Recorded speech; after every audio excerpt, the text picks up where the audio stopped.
لیکن انبیاء کی تاریخ پہ ہمارے یہاں حیات القلوب بہت بڑا نام ہے، اور تاریخ انبیاء سید نعمت اللہ جزائری کی جو کتاب ہے، اور ہاشم رسول محلاتی کی ہے تاریخ انبیاء. اسی طرح سے ایک طویل فہرست ہے انبیاء علیہ السلام کی تاریخ کی، قصص انبیاء یا قصص انبیاء.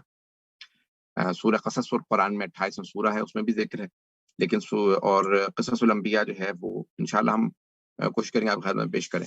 شیعہ عقیدہ یہ ہے کہ تمام انبیاء معصوم ہیں، تمام انبیاء بلا استثناء، اور اگر کوئی ایسی بات جو قرآن کریم یا کسی اور جگہ پہ لکھی ہو جو ان کی عصمت سے ٹکرا رہی ہو تو اس کی ہمیں توجیح کرنے کی ضرورت ہوگی، اور ہم اس کی جو ہے وہ روایات معصومین علیہ السلام سے اس کو حل کریں. جیسے آج حضرت آدم سے متعلق ہم گفتگو کریں گے تو وہاں پہ بھی جو سوالات آئیں گے ہم اس کا جواب دیں گے قرآن کریم سے. تو 1,24,000 انبیاء اور اتنے ہی اوصیاء، یعنی ان کے سب کے اوصیاء اللہ نے بھیجے. قرآن کریم میں سارے انبیاء کے نام موجود نہیں ہیں، اللہ نے کچھ انبیاء علیہ السلام کا قرآن میں تذکرہ کیا ہے اور سب انبیاء کا تذکرہ نہیں کیا. 5 جو ہیں وہ اولو العزم ہیں، حضرت نوح، حضرت ابراہیم، حضرت موسیٰ، حضرت عیسیٰ، حضرت رسول اکرم صلی اللہ علیہ وسلم. جن انبیاء کا قرآن کریم میں نام آیا ہے، جیسے قرآن کریم میں حضرت آدم کا، حضرت ادریس کا، اور اسی طرح سے حضرت نوح کا، اور حضرت ابراہیم کا، حضرت یعقوب و حضرت یوسف کا، حضرت اسماعیل و اسحاق کا ان سے پہلے، پھر حضرت یعقوب و یوسف کا تذکرہ آیا ہے، حضرت ذوالقرنین کا، حضرت لوط جو حضرت ابراہیم کے زمانے میں تھے، حضرت ایوب، حضرت شعیب کا، حضرت موسیٰ، ہارون، حضرت ہارون. اسی طرح سے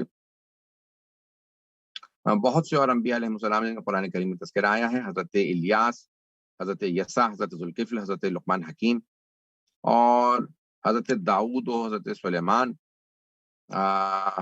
اسی طرح سے اصحاب سبت وغیرہ 12 جنے حضرت سلیمان کے پھر قصص ہیں پورے، اور پھر قوم سبا وغیرہ کا تذکرہ ہے، اصحاب رس وغیرہ کا، جو انشاءاللہ ہم کوشش کریں گے کہ یہاں پہ پیش کریں. حضرت زکریا، حضرت یحییٰ، حضرت عیسیٰ ابن مریم، اور سب سے زیادہ جو قرآن کریم میں تذکرہ ہے وہ حضرت رسول اکرم صلی اللہ علیہ وسلم کا. تو ان کے علاوہ کچھ اور انبیاء ہیں جن کا تذکرہ نہیں ہوتا، جیسے جناب یونس ہیں، اور حضرت اصحاب کہف وغیرہ کا. تو اس طرح سے ہم کوشش کریں گے کہ ایسے بہت سے انبیاء جن کا تذکرہ قرآن میں نہیں ہے، احادیث میں ہم ان کا بھی ذکر کریں گے. تو یوں قرآن کریم کے اندر جو جن انبیاء کا تذکرہ ہے وہ تقریباً 24 یا 25 بنتے ہیں، اور نبی اور رسول میں بھی فرق ہے. نبی بہرحال یہ بھی ایک تفصیلی بحث ہے، جنہیں خواب میں یا صرف آواز سنائی دیتی ہے انہیں نبی کہا جاتا ہے، جنہیں پیغام آتا ہے. اور دوسرے رسول جو جن پہ پیغام پہنچانا، یعنی جن کو فرشتہ نظر آتا ہے اور ان کو پیغام پہنچانا لازم و ضروری ہے. تمام مرسلین 313 رسول ہیں، تمام مرسلین نبی ہیں، اور ہر کہہ لیں کہ رسول، یعنی 313 جو مرسلین ہیں وہ نبی ہیں، لیکن ہر نبی رسول نہیں. اسماء اعظم، ہر نبی کے پاس کم از کم ایک اسم اعظم ہوتا ہے جس کی وجہ سے وہ اپنے معجزات دکھاتے. اور ایک روایت ہے، یہ بصائر الدرجات میں بھی ہے اور بہت سی ہماری کتابوں میں ہے، جس میں یہ تذکرہ ہے کہ 73 اسماء اعظم ہیں، جس میں سے حضرت آدم کے پاس 25 سے، حضرت ابراہیم کے پاس 8، حضرت موسیٰ کے پاس 4، حضرت عیسیٰ کے پاس 2، اور رسول خدا کے پاس 72 اسماء اعظم تھے. 73 میں سے 72 اسماء اعظم رسول اکرم صلی اللہ علیہ وسلم کے پاس. انبیاء علیہ السلام کی جو کلیات میں جلدی پیش کر رہا ہوں، اس کے بعد پھر انشاءاللہ آج حضرت آدم سے متعلق پیش کریں. اکمال الدین میں امام صادق علیہ السلام سے روایت ہے کہ حضرت آدم کی عمر 930 سال تھی جب ان کا انتقال ہوا، حضرت نوح کی 2400 سال، حضرت ابراہیم کی 175 سال، حضرت اسماعیل 120 سال، حضرت اسحاق 180 سال، حضرت یعقوب و یوسف دونوں 120 سال کے، 120 سال کے، حضرت موسیٰ 126، حضرت ہارون 133 سال، حضرت داؤد 100 سال،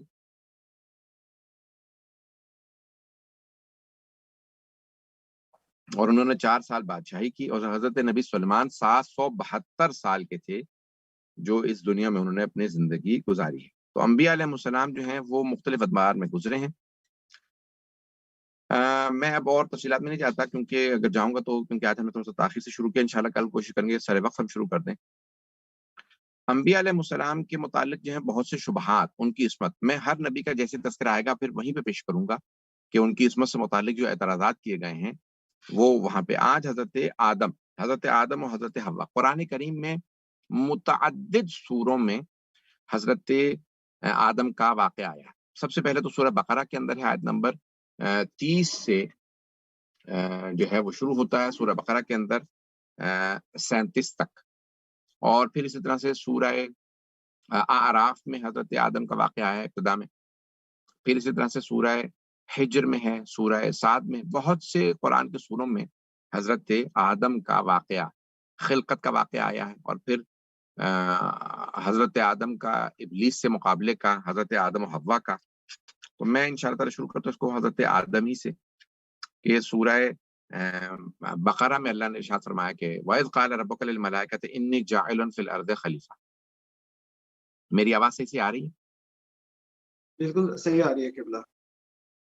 ہاں، تو وَإِذْ قَالَ رَبُّكَ لِلْمَلَائِكَةِ إِنِّي جَاعِلٌ فِي الْأَرْضِ خلیفہ، یہ آیت نمبر 30 ہے سورہ بقرہ کی، کہ اللہ سبحانہ وتعالیٰ نے اپنے فرشتوں سے فرمایا کہ میں زمین پہ خلیفہ بنا کے بھیج رہا ہوں۔ تو وہاں پہ فرشتوں نے سوال کیا اتجعل فیہا، قالوا اتجعل فیہا من یفسد فیہا ویسفک الدماء ونحن نسبح بحمدک ونقدس لک۔ تو اب یہاں پہ پوری ایک بحث ہے کہ جب اللہ نے اپنے فرشتوں سے کہا کہ میں زمین پہ فرشتہ بنا، ایک خلیفہ بنا کے بھیج رہا ہوں، تو فرشتوں نے سوال کیا کیا تو زمین پہ ایسے کو اپنا نمائندہ بنائے گا جو زمین پہ فساد کرے گا اور خون بہائے گا؟ اور جبکہ ہم تیری تسبیح کرتے ہیں، تیری تقدیس کرتے ہیں۔ تو اللہ نے فرمایا کہا قال انی اعلم ما لا تعلمون، میں وہ جانتا ہوں جو تم نہیں جانتے۔ پھر اللہ نے فرمایا کہ وعلم آدم الاسماء كلها ثم عرضهم على الملائكة فقال، یعنی اللہ نے پھر جناب آدم کو سارے اسماء سکھائے، یعنی یا آیا القاء کیے، ان کے ذہن میں اتار دیے، یا ان کے دل میں وحی اتاری، یا جب ان کو خلق کیا تھا تو ان کی خلقت کے ساتھ انہیں علم دے دیا تھا اللہ سبحانہ وتعالیٰ نے۔ تو اب یہ پوری بحثیں ہیں جن کی تفصیلات میں نہیں جاؤں گا کیونکہ بہت تفصیلی گفتگو ہو جائے گی۔ تو اب اللہ نے جب فرمایا کہ میں نے یعنی جناب آدم کو سارے اسماء سکھا دیے، ثم عرضهم على الملائکۃ، پھر اللہ نے ملائکہ سے سوال کیا، فقال انبئونی باسماء هؤلاء ان کنتم صادقین، تم بھی مجھے ان کے نام بتاؤ کہ اگر تم سچے ہو اپنے دعوے میں کہ تم تصدیق کرتے ہو، تقدیس کرتے ہو۔ تو قالوا سبحانک لا علم لنا الا ما علمتنا، بے شک ہمارے پاس وہ علم نہیں ہے سوائے اس کے کہ جو تو نے ہمیں سکھایا، انک انت العلیم الحکیم، بے شک تو ہی علیم و حکیم ہے۔ قال یا آدم انبئهم باسمائهم فلما انبأهم باسمائهم قال الم اقل لكم انی اعلم غیب السماوات والارض واعلم ما تبدون وما کنتم تکتمون۔ تو اللہ سبحانہ وتعالیٰ نے پھر جناب آدم سے کہا، اے آدم آپ وہ اسماء انہیں سنائیے جو اللہ نے آپ کو سکھائے تھے۔ اور جب جناب آدم نے سارے اسماء سنا دیے تو پھر اللہ نے فرمایا قال الم اقل لكم انی اعلم غیب السماوات والارض، کہ میں زمین آسمان کے پورے غیب کا علم رکھتا ہوں، اور میں وہ جانتا ہوں جو تم اپنے دلوں میں چھپاتے ہو اور جو تم ظاہر کرتے ہو، ہر چیز میرے پاس علم۔ تو بہرحال یہاں خلقت آدم سے متعلق بہت تفصیلی بحثیں کہ اللہ سبحانہ وتعالیٰ نے حضرت آدم کو بنایا اور پھر ان کا نام آدم رکھا۔ آدم کیوں نام رکھا؟ احادیث میں آیا ہے کہ حضرت آدم کا نام آدم اس لیے رکھا اللہ سبحانہ وتعالیٰ نے کہ کیونکہ زمین کے چوتھے تہ سے ان کی مٹی کو لے جا کے ان کی مٹی کو گوندا گیا، پھر اس سے ان کی خلقت کی گئی، اسی لیے ادیم، الف سے ادیم سے جو چوتھی تہ تھی زمین کی، وہاں سے ان کو بنایا گیا، اس لیے ان کا نام آدم رکھا۔ کچھ لوگوں نے کہا کہ نہیں، یہ نام سریانی ہے، جیسے آزر ویسے ہی آدم، یہ عربی کا لفظ نہیں ہے، لیکن امام صادق علیہ السلام سے روایت ہے کہ حضرت حوا کا نام حوا اس لیے رکھا گیا کیونکہ وہ حی سے، حیات سے، ایک حی سے ان کو خلق کیا گیا تھا۔ اور یہ پوری بحث ہے۔ برادران اہل سنت کا نظریہ ہے کہ حضرت آدم کی پسلی سے خلق کیا گیا حضرت حوا کو، لیکن ہمارے یہاں معصومین سے روایت ہے کہ نہیں، جو حضرت آدم کی بچی کوئی مٹی تھی اس سے حضرت حوا کو خلق کیا گیا تھا، اس لیے حضرت آدم سے اللہ نے فرمایا کہ ایک من نفس واحدہ، ایک ہی نفس سے دونوں کو خلق کیا گیا۔ اور ابن سلام سے جو ہے وہ رسول خدا صلی اللہ علیہ وسلم سے روایت کی گئی ہے کہ پوچھا ہے رسول اکرم صلی اللہ علیہ وسلم سے کہ جناب آدم کی جو مٹی تھی وہ پوری طرح سے مٹی ہی تھی یا اس میں اور بھی چیزیں مخلوط تھیں؟ تو رسول اکرم صلی اللہ علیہ وسلم نے فرمایا نہیں، وہ پوری طرح سے مٹی ہی سے بنائے گئے تھے، ان کو یہ علل الشرائع کے اندر موجود ہے، تاکہ اور اسی کہا کہ اگر وہ الگ الگ چیزوں سے بنائے گئے ہوتے تو پھر لوگ ایک دوسرے کی زبان کو سمجھ نہ پاتے. سارے لوگ ایک دوسرے کی زبان کو سمجھتے ہیں اور زمین کی مختلف رنگ ہوتے ہیں. کربلا کی مٹی جیسے اگر آپ دیکھیں تو سفید ہوتی ہے، مشہد کی مٹی جو ہے وہ سرخ ہوتی ہے، اسی طرح سے مختلف رنگوں کی مٹیاں ہیں. اور جناب آدم کو 4 رنگ کی مٹی سے خلق کیا گیا تھا، سفید، سرخ اور بور اور زرد، یعنی سیاہ اور زرد. تو اسی لیے انسانوں کی جو ہیں وہ زرد رنگ ہوتے ہیں، انسانوں کے سفید ہوتے ہیں یا گندم گون ہوتے ہیں یا سیاہ ہوتے ہیں. اور پھر 4 طرح کے جناب امیر المومنین سے روایت ہے کہ پانی زمین سے لیے گئے، جن سے جناب آدم کی خلقت کے اندر پانی جو ہے ملا کے تو مٹی کو اس کو گل بنایا گیا، 3 بنایا گیا، 3 یعنی جس میں پانی مخلوط ہوتا. اور وہ جو ہے 4 کون سے تھے؟ آب گوارا یعنی صاف پانی، اور پھر نمکین پانی، اور تلخ یعنی کڑوا پانی، اور گنداب جو ہے وہ پانی. 4 سے جناب آدم کو، اور ان کے پھر گلے کے اندر جو ہے وہ گوارا پانی کو رکھا گیا، آنکھوں میں جو ہے نمکین پانی کو رکھا گیا، کانوں میں تلخ کو، کڑوا، تاکہ پھر جو ہے وہ ان کے کانوں کے اندر کوئی جانور وغیرہ نہ جائیں، کڑوا ہو پانی، نہانک تاکہ وہ ضائع نہ ہو جائے، وہ چلتی ہے.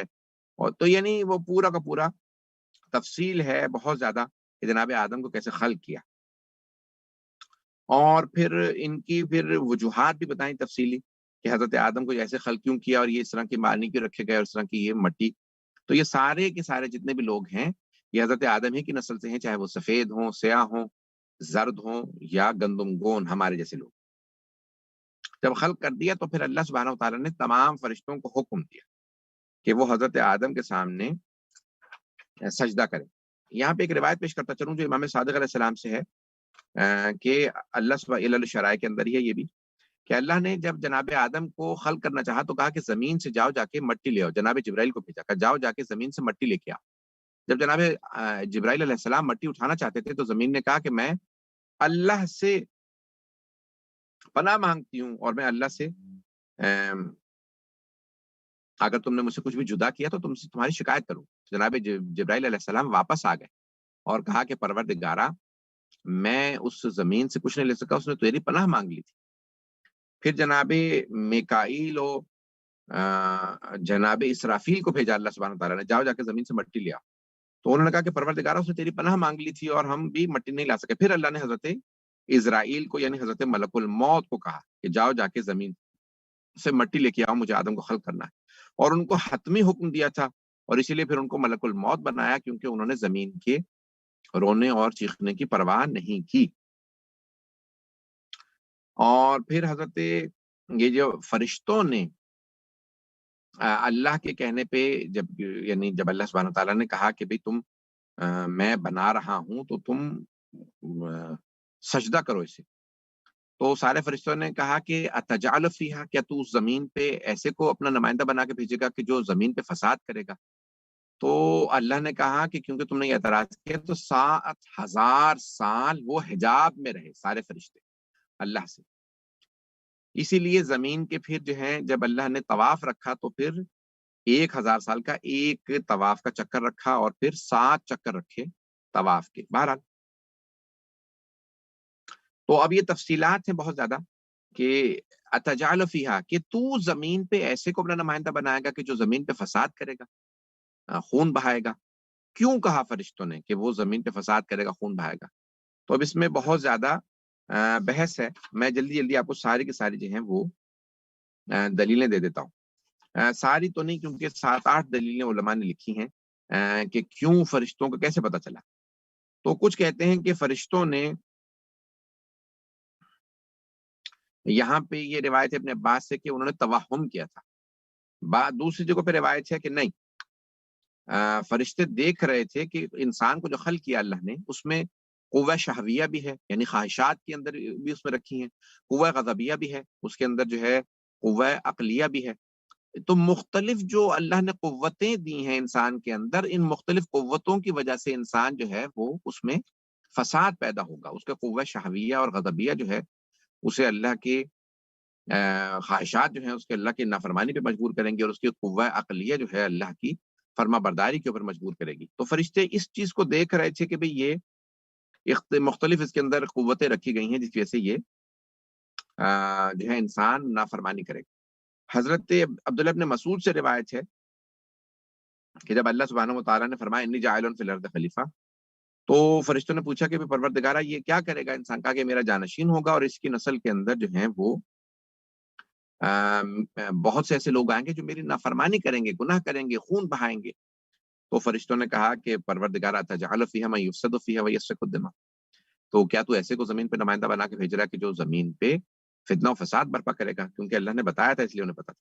کچھ ایسی بھی روایات ہیں کہ لوح محفوظ میں فرشتوں نے دیکھ لیا تھا کہ لکھا ہوا تھا وہاں پہ کہ زمین پہ فتنہ و فساد ہوگا، اور وہ جن اور انسان کریں گے فتنہ و فساد اور خلیفہ یعنی خون بہائیں گے۔ اور پھر کہا تھا کہ بھی کیونکہ میں خلیفہ بنا رہا ہوں تو اس کو حکومت و قضاوت اور مختلف جو ہیں جانشینیاں دے رہا ہوں، جس کی وجہ سے پھر فرشتوں نے سمجھ لیا کہ بھی زمین میں آپس میں فساد ہوگا۔ اور جب اللہ سبحانہ تعالیٰ نے خلق کیا تھا تو اس کے اندر اللہ نے 5 چیزیں رکھی حضرت آدم کے اندر۔ نور کو رکھا، پانی کو رکھا، آگ کو رکھا، ہوا اور مٹی۔ اب یہ 5 متضاد چیزیں جب آ رہی تھیں، جو ہوا، مٹی، پانی اور تو یعنی اور نور، تو یہ فرشتے دیکھ رہے تھے کہ یہ خلقت ایسی ہے کہ ایسی چیزوں سے بنایا جا رہا ہے آدم کو کہ ان میں فتنہ فساد ہوگا، آپس میں ان میں فساد ہوگا۔ تو بہرحال یہ ساری چیزیں دیکھنے سے فرشتوں کو پتا تھا کہ یہ انسان جو ہے وہ روئے زمین پہ فساد کرے گا۔ تو حضرت آدم کو جب اللہ نے بنا دیا، بہرحال ایک مرتبہ یعنی خود حضرت آدم سے بھی سوال ہے اور ان کے بیٹوں میں بھی آپس میں مشاجرہ ملتا ہے کہ ہیبت اللہ، جو حضرت شیس کا لقب ہے، کہ حضرت شیس اور دوسرے بھائیوں میں ایک نزاع ہوا کہ بھئی کون افضل ہے، فرشتے افضل ہیں یا ہمارے بابا آدم افضل ہیں؟ تو حضرت آدم علیہ السلام نے فرمایا، امام رضا سے روایت ہے کہ حضرت آدم نے اپنے بیٹے سے کہا کہ بیٹا، میں نے اللہ سبحانہ و تعالیٰ سے جو ہے سوال کیا کہ پروردگارہ سب سے افضل کون ہے؟ تو اللہ سبحانہ و تعالیٰ نے کہا کہ اے آدم دیکھو جنت کے دروازے پہ کیا لکھا، تو کہا لا الہ الا اللہ محمد نبی الرحمہ و علی مفتاح الجنہ۔ تو یہ 3 نام لکھے تھے، کہا کہ بھئی یہ کام ہے جو کچھ خلق کر رہا ہوں، تمہیں بھی جو میں نے خلق کیا وہ میں نے محمد و علی کی خاطر خلق کیا۔ انی آلیت علی نفسی ان ارحم من والاہما و اعذب من عاداہما، کہ اے آدم میں نے اپنے اوپر لازم قرار دیا ہے کہ جو بھی ان دونوں سے محبت کرے گا میں ان پہ رحمت نازل کروں گا، اور جو ان کی عداوت رکھے گا میں ان پہ عذاب نازل کروں گا۔ تو اور ایک اور جگہ پہ امام صادق علیہ السلام سے روایت ہے بحار الانوار کے اندر اور قصص راوندی کے اندر بھی ہے کہ بسم اللہ الرحمن الرحیم محمد و آل محمد خیر من برئ اللہ، کہ اللہ سبحانہ تعالیٰ نے فرمایا کہ میں نے محمد اور آل محمد کو جتنی بھی میں نے مخلوقات خلق کی ہیں ان سب سے افضل خلق کیا ہے۔ تو بہرحال ایسی بہت زیادہ روایت ہے، میرے پاس ٹائم نہیں کہ میں ساری تفصیلات میں جاؤں۔ بہرحال اللہ نے جناب آدم کو خلق کیا اور پھر سجدے کا حکم دیا تمام کے تمام ملائکہ کو۔ اب یہ پوری بحث ہے کہ ابلیس آیا فرشتوں میں سے تھا، تو بعض نے یہ لکھا کہ ہاں شاید فرشتوں میں سے تھا، لیکن قرآن میں آیت موجود ہے اور ہمارے ہاں معصومین سے روایات بھی موجود ہیں، وَكَانَ مِنَ الْجِنِّ، ابلیس جو ہے وہ جنوں میں سے تھا، لیکن وہ فرشتوں کے وہاں پہ صفوں میں بیٹھتا تھا اور وہ عبادتوں کی وجہ سے اس کو لے جایا گیا تھا آسمان۔ اور یہ سورہ اعراف کی آیت نمبر 12 13 14 وہاں سے ساری آیات ہیں۔ پھر وہاں پہ اللہ نے تو اس کا نام جو ہے عزازیل تھا۔ عزازیل حضرت علی علیہ السلام سے روایت ہے کہ ابلیس کا نام تھا عزازیل، ابلیس شیطان اس کو کہا گیا۔ تو اللہ نے جب حکم دیا وَإِذْ قُلْنَا لِلْمَلَائِكَةِ اسْجُدُوا لِآدَمَ فَسَجَدُوا إِلَّا إِبْلِيسَ أَبَىٰ وَاسْتَكْبَرَ وَكَانَ مِنَ الْكَافِرِينَ۔ تو یہ سورہ بقرہ ہی کے اندر آیت نمبر 34 میں ہے کہ ہم نے سارے فرشتوں کو حکم دیا کہ آدم کو سجدہ کریں، تو سب سارے کے سارے فرشتوں نے سجدہ کیا الا ابلیس، سوائے ابلیس کے۔ ابا واستکبر وکان من الکافرین، اللہ فرماتا ہے کہ اس نے ابا کیا یعنی وہ ہٹ دھرمی کی، واستکبر اس نے تکبر کیا، اپنے آپ کو بہت بڑا پیش کیا، وکان من الکافرین اور وہ پہلے ہی سے کافروں میں سے تھا۔ یعنی کچھ نے لکھا کہ اللہ کو پہلے سے پتا تھا کہ یہ کافروں میں سے ہے، یہ سجدہ نہیں کرے گا کافروں میں ہو جائے گا۔ کچھ کہتے ہیں نہیں، اس کے اندر سے پہلے ہی گھمنڈ پایا جاتا تھا، تکبر پایا جاتا تھا، اور وہ اس کی عبادات قبول ہی نہیں ہو رہی تھی. فرشتے ظاہر دیکھ رہے تھے, اللہ اس کے باطن کو دیکھ رہا تھا. اس کا باطن جو ہے وہ نجس تھا, ناپاک تھا, اور وہ حضرت آدم کو دل سے نہیں مانتا تھا. یہ باتیں جب امتحان ہوا, آزمائش ہوئی, کہ جب اللہ کے بنائے ہوئے کو, جسے اللہ بناتا ہے اپنا نمائندہ, جب اس کا کوئی انکار کرے تو وہاں سے پتہ چلتا ہے کہ یہ اس کے دل میں کفر پل رہا ہے. تو اللہ نے سورہ اعراف میں اللہ فرماتا ہے وما منعک ان تسجد اذ امرتک, جب میں نے تجھے حکم دیا ہے تو تو نے اس کو, تجھے کس چیز نے روکا اس کو سجدہ کرنے سے؟ قال انا خیر منہ, تو ابلیس نے کہا کہ میں اس سے بہتر ہوں. خلقتنی من نار خلقتہ من طین, تو نے مجھے آگ سے پیدا کیا اور اس کو مٹی سے پیدا کیا. تو اب یہاں پہ حضرت علیہ السلام سے روایت ہے کہ اس نے, اگر ابلیس نے غور کیا ہوتا تو حضرت آدم بہتر تھے, کیونکہ ان میں نور, آگ, مٹی, ہوا, پانی, 5 چیزوں سے ان کو بنایا گیا تھا, جبکہ ابلیس کو صرف آگ سے بنایا گیا تھا, آگ اور ہوا سے. تو حضرت آدم میں نور بھی تھا, مٹی بھی تھی. بہرحال, اور چھٹے امام سے روایت ہے کہ مٹی بہتر ہے, کیونکہ مٹی میں اگر بیج ڈال دیں تو وہ ایک بیج کا 700 گنا کر دیتی ہے, اور آگ میں اگر بیج ڈال دیں تو وہ اس کو جلا دیتی ہے. آگ میں خیانت ہے, مٹی میں امانت ہے. بہرحال تفصیلی روایت. تو ابلیس نے حضرت آدم علیہ السلام کو سجدہ نہیں کیا, اور وہ ڈٹ گیا. اس نے کہا کہ میں سجدہ نہیں کروں گا کیونکہ میں اس سے بہتر ہوں. اب یہاں پوری بحث ہے. اللہ سبحانہ و تعالیٰ نے یہاں پہ سوال کیا, اور یہ حضرت ابو سعید خدری سے روایت ہے رسول اکرم صلی اللہ علیہ وسلم, کہ اللہ سبحانہ و تعالیٰ نے سوال کیا سورہ صاد میں, سورہ صاد, سورہ نمبر 38 میں, آیت نمبر 75. اللہ نے فرمایا استکبرت ام کنت من العالین, کیا تو نے تکبر کیا ہے, تو مستکبر ہو گیا ہے, یا تو عالین میں سے ہو گیا. تو رسول خدا صلی اللہ علیہ وسلم سے روایت ہے, حضرت ابو سعید خدری رضی اللہ عنہ فرماتے ہیں کہ یہ کیا مطلب, یعنی یہاں پہ تو آپ نے فرمایا کہ بھئی عالین کون ہے, کہ اللہ فرما رہا ہے کیا تو متکبر, تو نے تکبر کیا ہے, یا تو عالین میں سے ہو گیا. تو ابلیس نے کہا کہ, یعنی بہرحال, تو اب یہاں ختم مرتبہ سے سوال کیا کہ بھئی یہ عالین کون ہے, جن میں اللہ سوال کر رہا ہے کہ تو عالین میں سے تو نہیں ہو گیا. تو آپ نے فرمایا ابو سعید خدری, یہ عالین میں, علی, فاطمہ, حسن اور حسین علیہ السلام ہے, کہ 2000 سال آدم کی خلقت سے پہلے ہم اللہ کی تسبیح و تقدیس کر رہے تھے, اور فرشتے ہماری تسبیح و تقدیس سے تسبیح و تقدیس سیکھتے تھے. تو بہرحال یعنی اللہ نے پھر ان کو جنت میں رکھا. اب یہ پوری بحث ہے کہ وہ زمین والی جنت تھی یا وہی جنت خلد بری جو جنت ہے اللہ نے خلق کر رکھی, جہاں پہ ہم جنت میں جائیں گے انشاءاللہ اہل ایمان. تو اب یہ کیا ہے یعنی, تو بہرحال اللہ نے پھر اس کو کہا کہ فخرج منہا انک رجیم وان علیک لعنت الی یوم الدین, کہ تم میری بارگاہ سے نکل جا کہ تو رجیم ہے, مردود ہے, اور قیامت تک تجھ پہ لعنت رہے گی. شیطان کو کہا یا قیامت صغری یہاں الی یوم وقت معلوم تک, کہ اللہ کے رسول جب رجت میں واپس آئیں گے تو رسول اکرم صلی اللہ علیہ وسلم جو ہے وہ شیطان کو مار دیں گے. یہ علی بن ابراہیم قمی سے روایت ہے تفسیر قمی کے اندر, جلد نمبر 2 صفحہ نمبر 245 پہ. تو حضرت امام صادق علیہ السلام سے کہ حضرت رسول خدا جو ہے ابلیس کو مار دیں گے بیت المقدس کے پیچھے, اور وہاں پہ پھر اس کے بعد امام زمانہ کی حکومت کے اندر شیطان نہیں ہوگا جو لوگوں کو بہکائے. تو بہرحال بعض نے روایت کی ہے کہ کوفہ میں ایک جنت, ایک باغ, جنت جو ہے باغ کو کہا جاتا ہے, کہ اللہ نے باغ بنایا تھا جہاں پہ جناب آدم کو رکھا, اور وہ جنت کے دنیا کے باغ میں, دنیا کی جنت کے اندر تھے. اور لیکن شیعہ یہ نظریہ یہ ہے کہ اللہ سبحانہ و تعالیٰ نے جنت فردوس ہی میں جناب آدم کو, وہ جو جنت ہے جہاں پہ ہم جائیں گے, وہیں پہ رکھا تھا. اور دلیل کیا ہے کہ اللہ نے لفظ استعمال کیا الجنہ, الف لام الجنہ, یعنی وہ جنت جسے اللہ نے بنایا ہے, جنت و دوزخ, وہاں پہ رکھا تھا. تو اور وہاں سے پھر زمین پہ بھیجا, اور پھر اسی کی جدائی کے اندر حضرت آدم جو ہے زمین پہ آنے کے بعد رونے لگے, اور پھر حبوط آدم یعنی جناب آدم کو زمین پہ بھیجا. ایک اور طریقہ جو میں اس کو مس کر دیا تھا کہ جناب آدم کے کیسے, یعنی نسل آدم یا انسان فتنہ فساد کرے گا, کیسے پتا تھا فرشتوں کو؟ تو اللہ نے جب جہنم کی آگ جلائی تو فرشتوں نے کہا پروردگارا, ڈر کے پوچھا کہ تو نے یہ آگ کیوں جلائی ہے؟ تو اللہ نے کہا کہ میں ایک انسان کا خلق کروں گا اور اس کی نسل جو ہے زمین میں فتنہ فساد کرے گی، میں انہیں اس جہنم میں بھیج کے عذاب دوں گا۔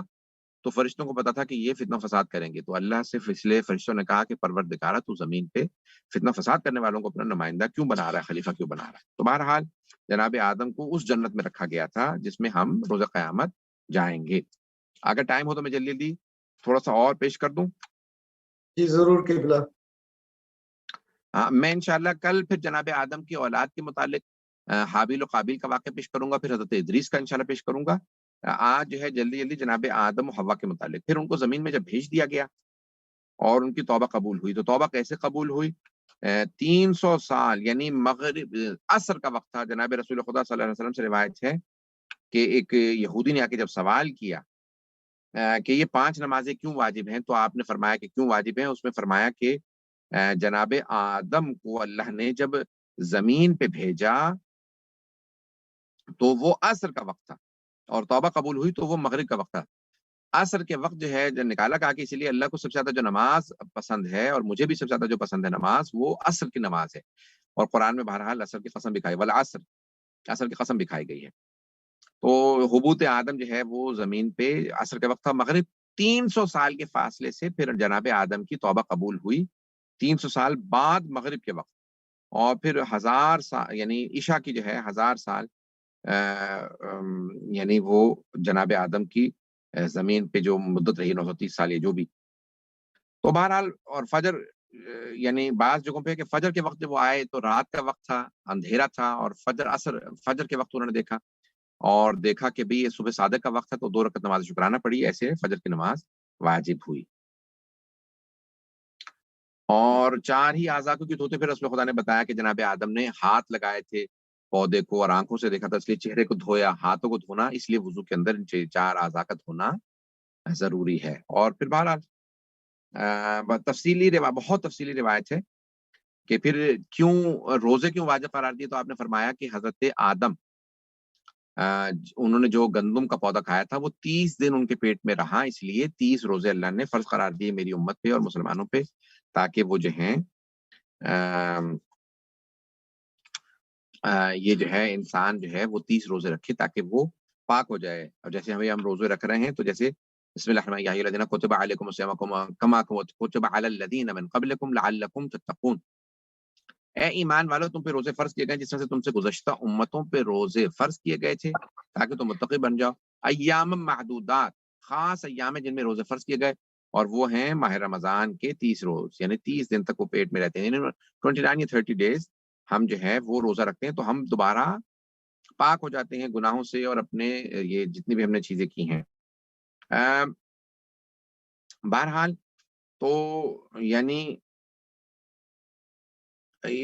روایت بہت تفصیلی ہے، میں اس میں نہیں جا رہا تو، لیکن بہرحال عرش اعظم پہ حضرت آدم نے کیا لکھا دیکھا تھا، وہ روایت میں یہ جو روایت ہے معانی الاخبار کے اندر ہے، امام رضا علیہ السلام سے ظاہراً اگر میں اوکے ٹھیک ہے۔ کمی ہو رہی، بس 2-3 سوال ہیں کہ جو دیکھ رہے ہیں گروپس میں آ رہے ہیں، تو میں چاہ رہا تھا کہ یہ 2-3 سوال آپ سے کر کے پھر اس پروگرام کے اختتام یعنی اینڈنگ پہ لے کے آتے ہیں، اور انشاءاللہ کل دوبارہ قبلہ ایک سوال یہ آ رہا ہے کہ جب خدا نے خلق کیا حضرت آدم کو، پھر قرآن کے اندر آتا ہے کہ میں نے اپنے دونوں ہاتھوں سے خلق کیا، کیونکہ قرآن کی ایک آیت ہے اس کے بارے میں، تو ہمارے کافی سارے جو ناظرین ہیں وہ اس سوال کے پوچھ رہے ہیں کہ یہ 2 ہاتھ کے تشبیہ کس چیز پہ ہے، یعنی کیا مطلب ہے خدا کا اس کے لیے، اگر آپ لطف اندوز کریں ہمیں اس سوال کے جواب کے لیے۔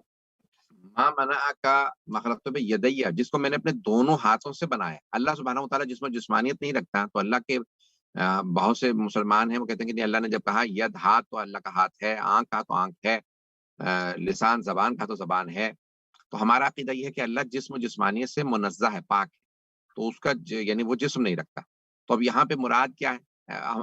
بعض علماء نے یہ لکھا ہے کہ اپنے دونوں ہاتھوں سے خلق کیا، تو یہاں پہ 2 ہاتھ مراد ہیں علم و قدرت، میں نے اپنے علم و قدرت سے خلق کیا۔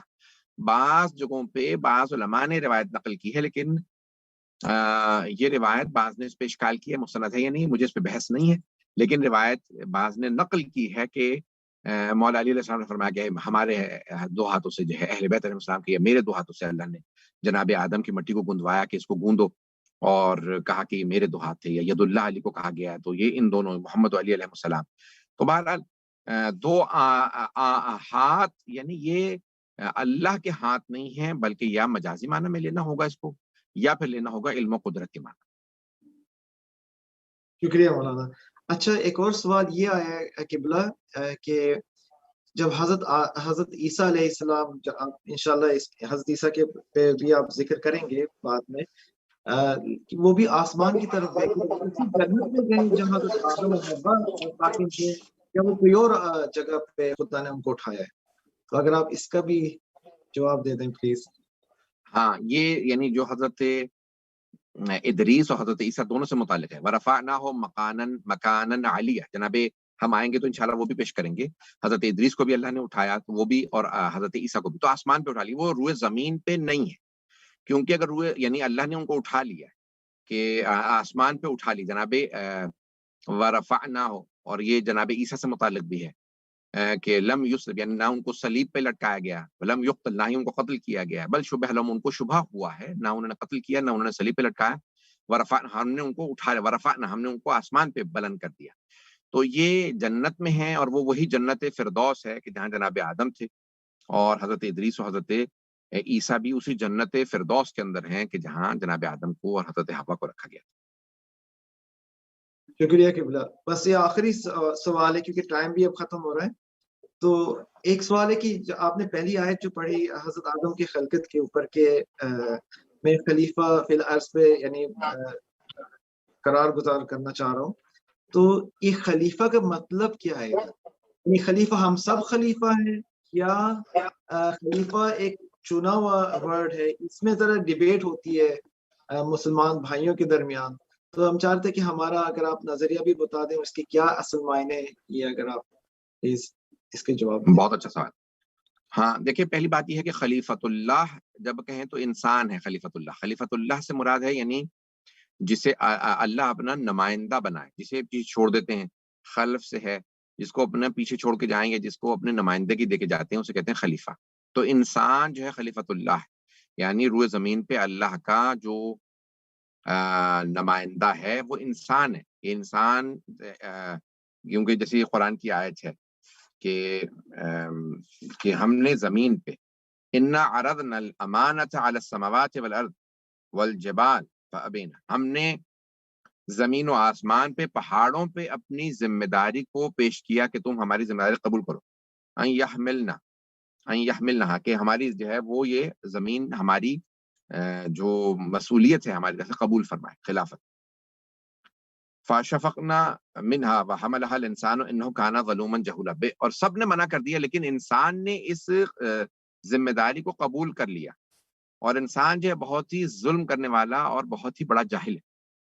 تو یہاں نمائندگی ہے جناب آدم سے متعلق نہیں، بلکہ انسان کو اللہ نے نمائندہ بنایا کہ روئے زمین پہ فتنہ فساد نہ کرے، اللہ کی نمائندگی کرے، اس کے اوپر امن و امان قائم کرے، اس پہ عدل و انصاف قائم کرے، اس کے اوپر اللہ کے عقیدہ توحید کو رائج کرے. یعنی تمام انسان، یہ انسانوں کی ذمہ داری ہیں کہ انوائرمنٹ کا خیال رکھے، جانوروں کا، ہر چیز کا خیال رکھے. اور اللہ کہہ رہا کہ میں نے تمہیں ہر چیز تمہارے لیے دی ہے.